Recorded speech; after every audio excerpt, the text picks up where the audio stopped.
The thing I really enjoy about jiu-jitsu is the ego that comes out of jiu-jitsu. I mean, yes, there are guys out there and gals too who, are really obnoxious, but there's a lot fewer of them on the jiu-jitsu mat. That once you survive getting choked out by that 110-pound person, who's more advanced than you, you come in with a white belt and you're like, yeah, I can do this, and then all of a sudden you're choking and gasping and patting the mat and going, what the hell just happened? Your ego gets reset. And that's the thing I really enjoy, because, I think that confident humility is 10 times more powerful. And it's also somebody that I'd be much more interested in spending time with. Hey there, I'm Stephan Kesting, and this is the Strenuous Life Podcast.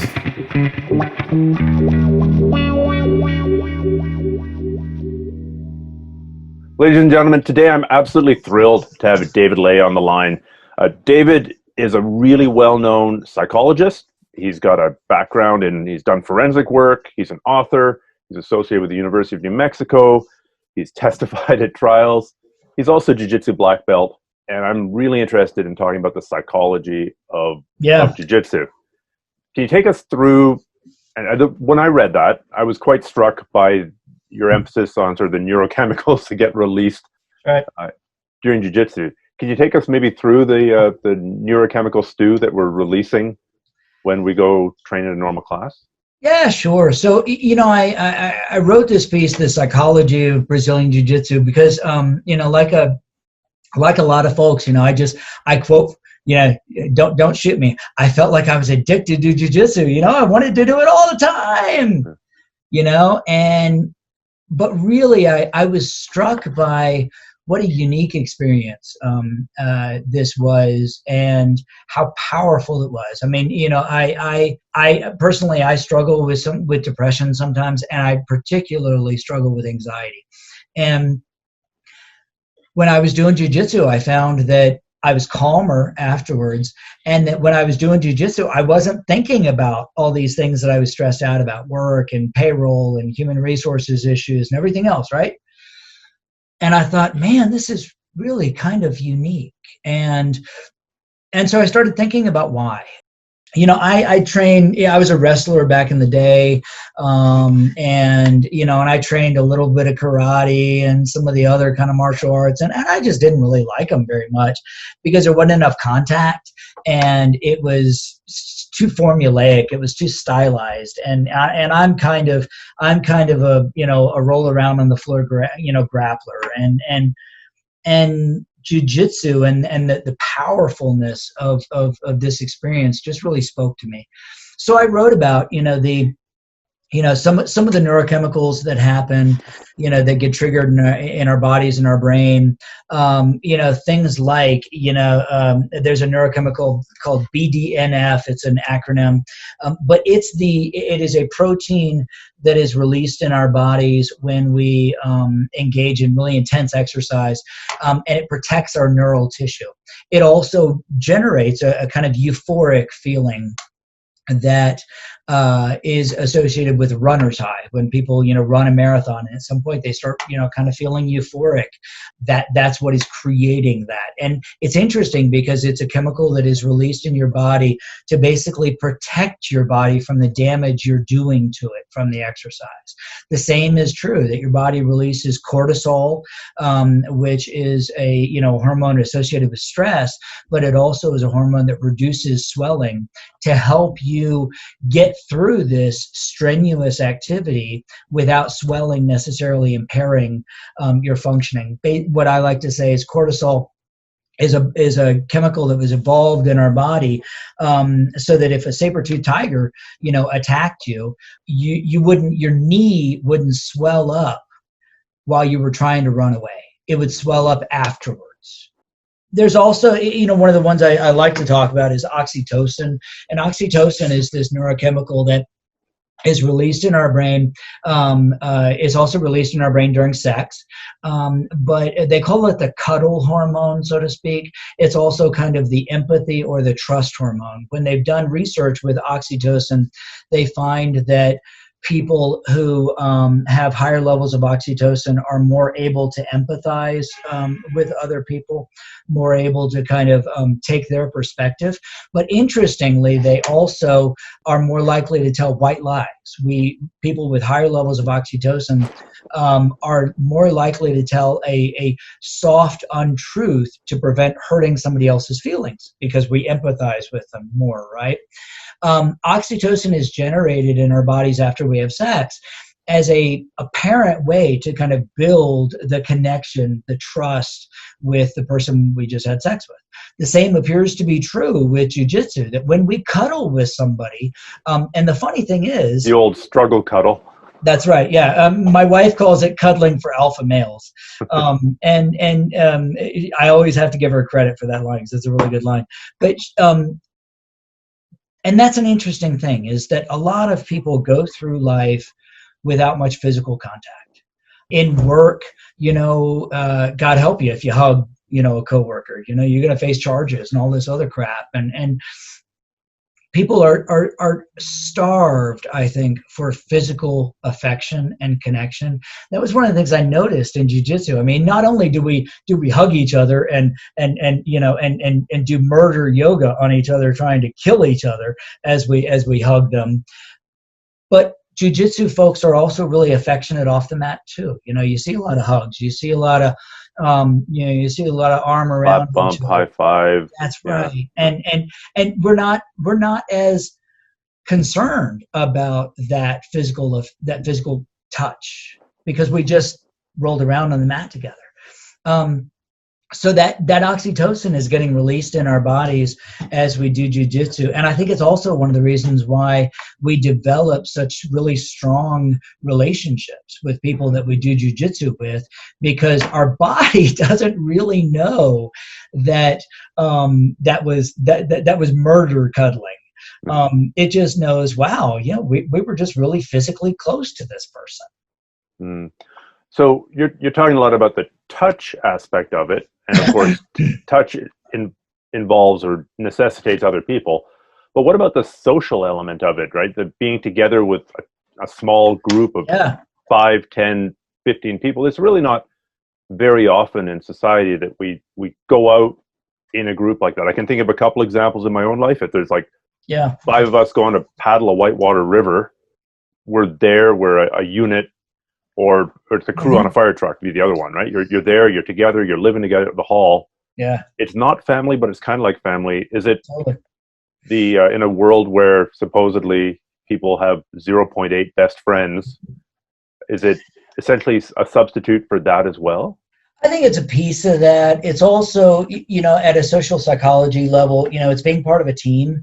It's being part of a community. And I will acknowledge there are folks out there who talk about Brazilian Jiu-Jitsu kind of being a cult with, because of that very intense kind of community belongingness, the shared values, the shared interests, the shared, the shared experiences. That really is very powerful to build those connections. The thing I really enjoy about jiu-jitsu is the ego that comes out of jiu-jitsu. I mean, yes, there are guys out there and gals too who, are really obnoxious.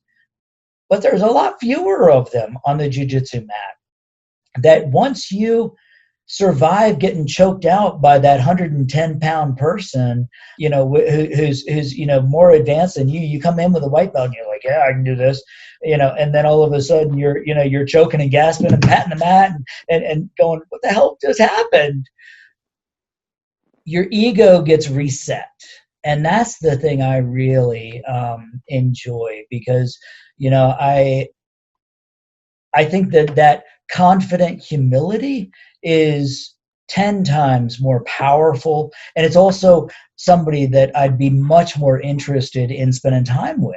that's that's the psychology adjustment that I like to see in people when they do jiu-jitsu. Now I will say, because I train in Albuquerque and we're a mile high, and Jackson Wink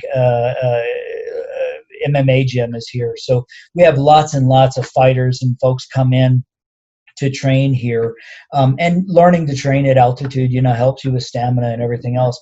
But I always make it a point to beat up on them their first day here, and then as much as I can, I never train with them again once they adjust to the altitude. That's a locals trick, I suppose. That's right. Very nice. You've just exposed the secret of all the high my secret. I'm not saying it's my only secret. It's just you and me, and there's nobody else right listening to this. So, I mean, I agree with all that. I love the, I'm a kinesthetic learner. If I know that whole like kinesthetic, auditory, visual learner has fallen out of favor, but I really learn by feeling stuff. And there's nothing better than jiu-jitsu. I totally for that. I understand this. The way that you're putting your weight on me just feels different here. Now I understand. It's that old thing about, what is it? Tell me and I'll forget. Show me and I might remember. Let me feel it and I will remember till the day I die. That's right. So, and I agree with the social aspect of it as well. I mean, I have friends from 30 years ago, and why am I still in touch with them? It's because at some point we tried to murder each other. yeah, absolutely. And we survived it, and we each learned something from it. I think that's really cool. It's sort of a rite of passage in a society that doesn't have many rites of passage left, really. I agree, and it's not only rite of passage, but it is one of the few places in society today where that level of physical aggression is still allowed, where you're not treated as a monster for being aggressive. I wrote this piece on Quillette about jiu-jitsu being one of the last places where men can settle things like men.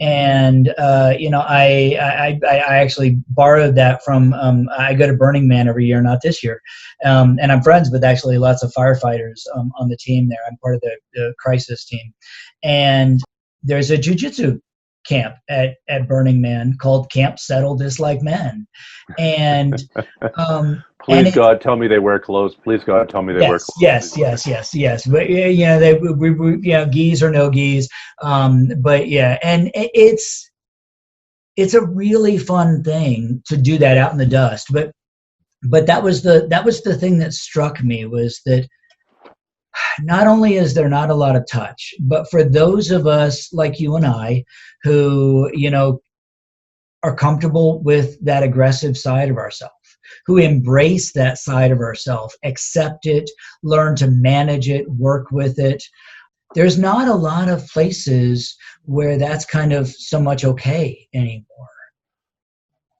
I agree that training martial arts for now almost 40 years has helped me deal with that innate aggression that I was pretty sure throughout my teens. Of course, in my teens, I'm soaked in testosterone. I'm just ready to swing at anybody for any reason.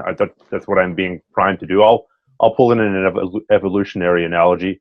I'd be the one who'd be like sent with a spear to go running at the opposite tribe. You're the disposable one. Yeah, of course I need to be soaked in testosterone. But I remember there being quite a bit of sort of fear and anxiety about what if I snap, right? What if I snap and kill somebody? Because that was a legitimate concern in my teens. And I feel that by training and exposing myself to getting hit and staying calm, I think I'm a pretty calm person now.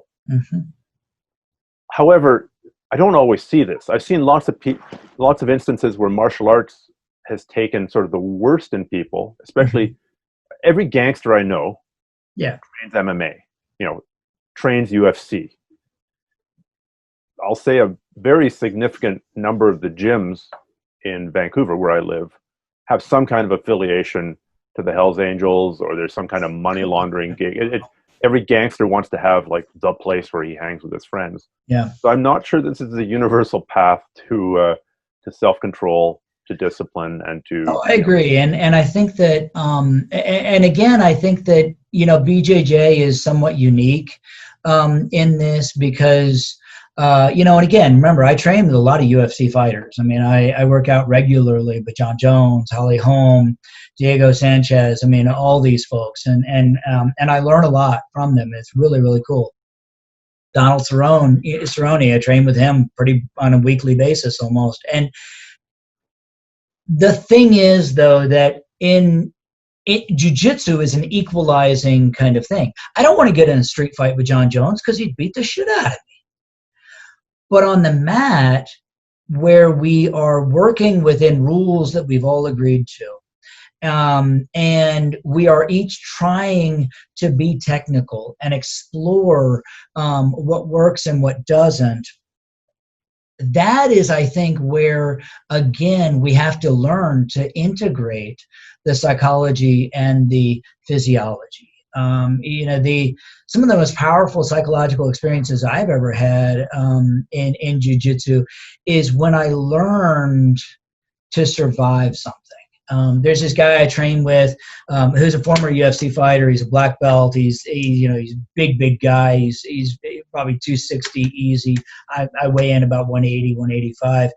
And we train on all the time. And I found myself panicking when he got on top because he's really, really good at using his weight and smashing me. And I thought, I got to figure this out. And so I started very intentionally putting myself in that bottom position, putting myself in the position where he could smash me. And I started having to figure out how to frame, how to be safe, how to look for the way out, and how to not panic. And now, and the funny thing is that, like, last year I was kayaking on the Rio Grande, and it was a flood stage. I should not have been on the damn river, and I got swept up into a tree. Oh no! And I was very folks bad. Listening, like, that is probably the number one way that people get killed. Yeah, they call it like strainer, right? Yeah. And I was pinned underwater with the kayak behind me, the whole damn river pushing me up against this tree, and a thorn tree, of course. But I never panicked. I thought, I can't breathe, but I've been here. The smashing is nothing new. And I looked for my way out, and I tree trunked my way out, just like we do in Jiu-Jitsu when we tree trunk somebody over top of us. And I got out and I was safe. It was a remarkable, for me, parallel of how I had learned to tolerate a pretty frightening situation and get through it. So Jiu-Jitsu saved your life. Jiu-Jitsu completely saved my life. Yeah. I have about 5 minutes. Okay. Why don't we dive into something that has really been bothering me a lot, and that is that my beloved sport, Jiu-Jitsu and the martial arts in general, seem to be just this total fertile breeding ground for conspiracy thinking. In the last, basically since the onset of COVID, I've seen so many big figures in Jiu-Jitsu go completely down the conspiracy path, start basically passing on QAnon stuff. What do you think is going on there? Obviously, there's been a loss to the community in that either people can't train or that schools are in very serious danger of going under. I think that's one piece of it. I mean, I think it's, I think that my belief is that reflects more about kind of the embrace of that conspiracy thinking in conservative, more right-wing politics in general, as opposed to being something about Jiu-Jitsu specifically. I mean, a lot of folks in Jiu-Jitsu, they come from law enforcement, they come from military, they come from more conservative kind of backgrounds. And I think that the embrace of the QAnon conspiracy theory stuff just reflects their politics more than necessarily their psychology, and religion also plays a piece of this because, again, back in the 90s, it was the religious conservatives that mostly believed in satanic ritual abuse and cults and stuff like that. I will say that, you know, I've got really good friends that I train with in jiu-jitsu, and they refer to me as their liberal friend. And we have a great time on the mat, but I just can't barely read any of the stuff they post on social media. Yeah, I in the last couple of weeks, I've kind of crystallized one of the reasons I think it's going this way, and that is if you're an Aikido teacher or a Judo teacher or a 5-animal Kung Fu teacher, probably you've got a day job. Probably 5-animal Kung Fu isn't going to pay your bills. There's no expectation that, in North America anyway, 99% of Judo coaches do it for love, not money. So they have another job. In Jiu-Jitsu, and to some extent MMA, there's an expectation that if you've got a black belt and maybe some world titles or even just a black belt, that you can run a full-time gym and live completely doing the thing that you love.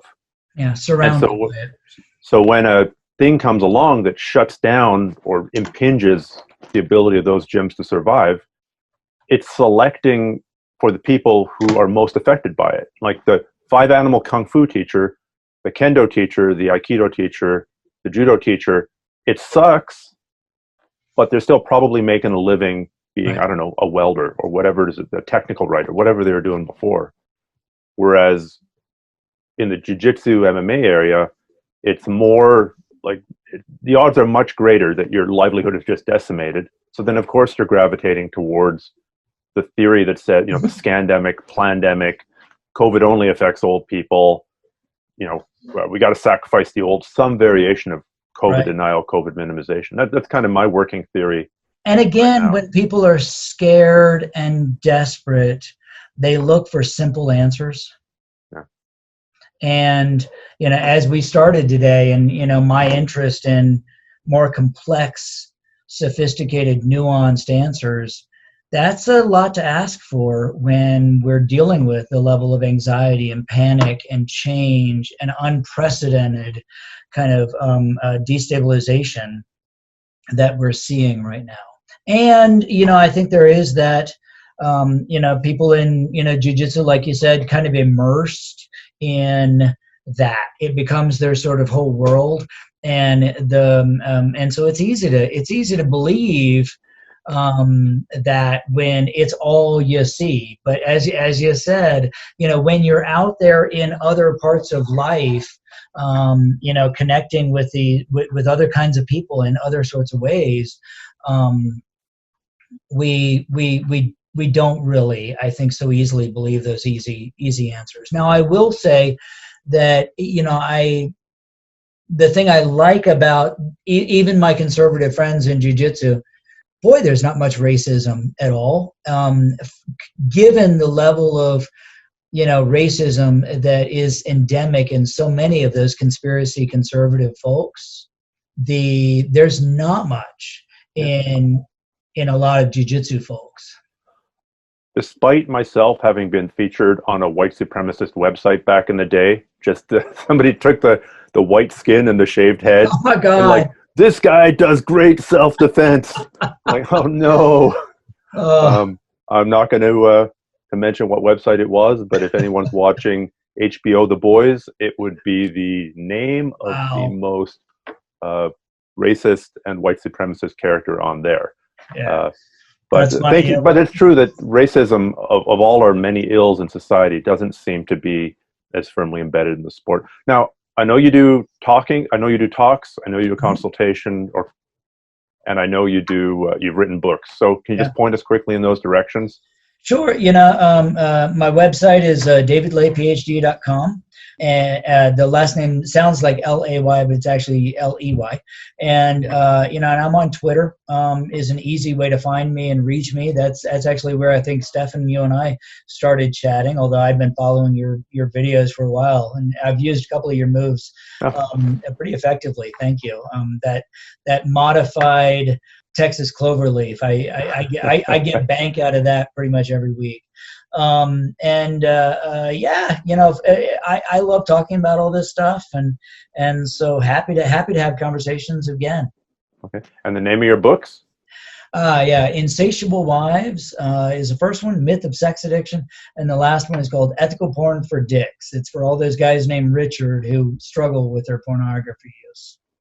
Awesome. Well, those are congratulations on picking some very clickbaity book titles. Write the title first and then the book. Pretty much, yeah. All right.